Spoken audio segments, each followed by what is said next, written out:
So the first step is to acknowledge that your thought is just part of your senses, and your thoughts is just a thought happening and a thought disappearing. If I tell you to think of a blue elephant, you're only thinking of it for a while, and you can't decide for how long you want to think about it, and it is going to disappear again. You can't control it.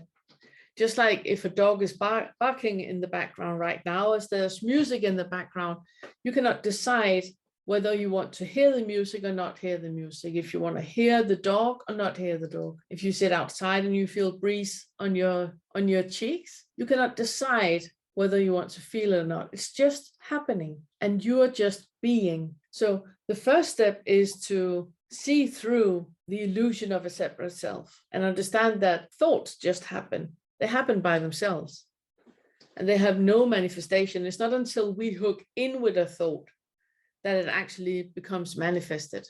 And that's what I said last time, that you have all those random thoughts that are just coming and they disappear again. But if you cultivate one of them, then they become a feeling. Then it's something that you feel. And if you start to ruminate about it, then it becomes suffering. And then they go from feelings to emotions. And that's when we can start to measure in your blood what kind of hormones is dictating how you feel, or it's the other way around, that how you feel is dictating which hormones are present. So the thoughts you're having are not truth at all.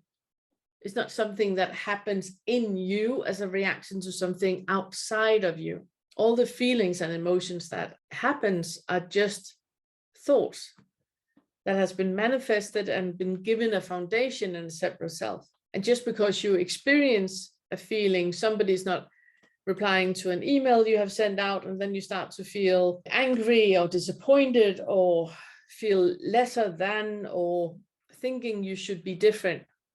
All that is in you. It's got nothing to do with the email. You did that all on your own. So just because you experience a feeling or you have a repetitive emotion, it doesn't mean that it's truth. It's just a repetitive thought that you keep repeating, and you repeat it so many times that it feels like it's truth, just like it feels like a memory. But all that you are is just sensory experiences.